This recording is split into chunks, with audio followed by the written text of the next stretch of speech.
Kavrulmuş badem. Şimdi bir tane soracağım arkadaşlar. Bak kısmı nasıl? Bakın arkadaşlar bakın.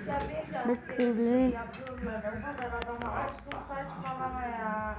Sizin haberiniz bile olmaz. Hiçbir şey yapmıyorlardı.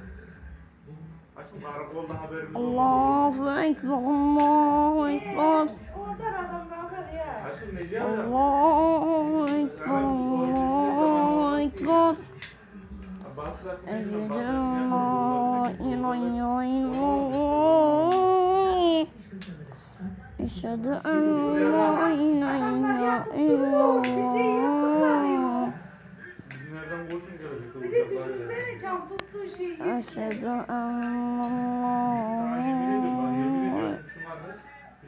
la ilahe Muhammeden Resulullah.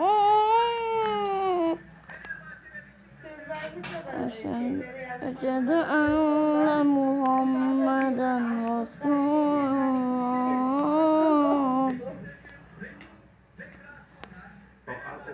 Hayya salat.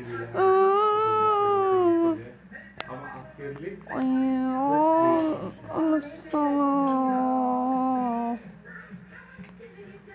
Hayya